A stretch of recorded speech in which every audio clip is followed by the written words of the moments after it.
Creating balance for me as an architect is about balancing my clients, my own ideas as an architect, the community, and also the ideas in the brief, the things that are required by the building.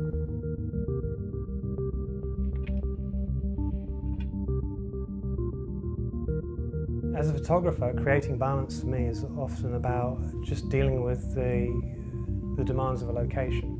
You can't really say where you're going to shoot every time. You can't really say what you're going to have in terms of people, equipment, lighting, anything like that. So for me, the balance aspect is very often just in the problem solving.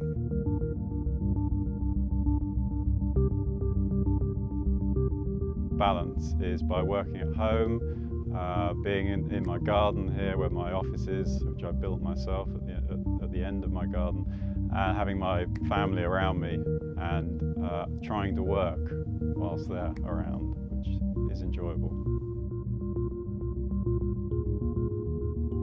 I'm not sure I've got some huge ability to force my own will onto every situation I walk into. I just don't think I've got that much control.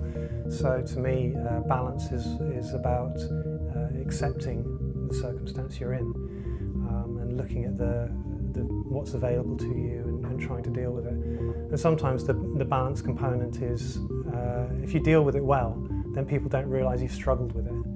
So quite often the best compliment you get is no remark on your work, because it means that you've made it look easy. And very often it's not easy, and you've worked for hundreds of hours professionally to get to that point. And so the fact that something passes without remark is sometimes the most effective compliment to the fact that you do have balance in what you're doing.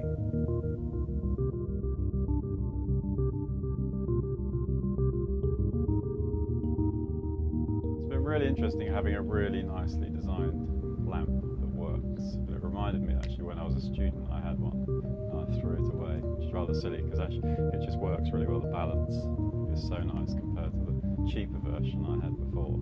And so it's enabled me to redesign my office slightly, and I've drilled holes in my office to mount it in different positions. So because it works so well, you can kind of put it in reach.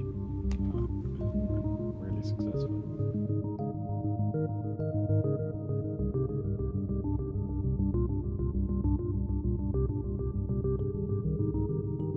There's so many aspects of my work which involve light, so having another light source is just a wonderful thing.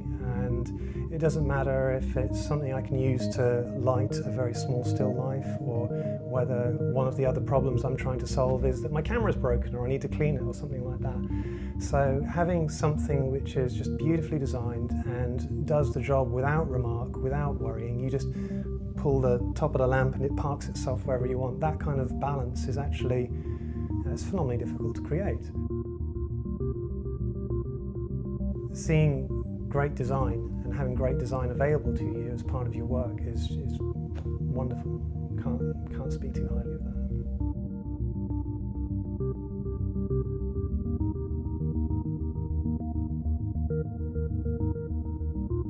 So the importance of light in my work is really about contrast of light and dark. I'm really interested in darkness, actually in shadow.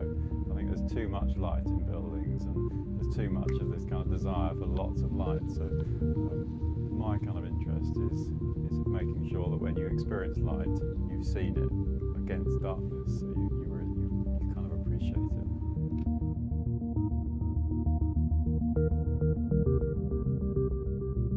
Light and the control of light is everything to a photographer or someone who makes images. I work both in photography and video, and at every step of the way I have to be very considerate of what light is available and what I can add to it artificially. Being able to control either of those two things, the artificial or the natural, is a central aspect. But the more you work with light, the more you become aware of the individual properties of any given light source.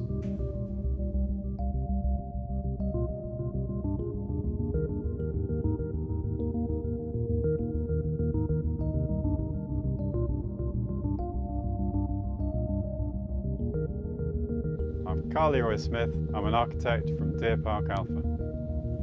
My name is Saxey. I'm a photographer.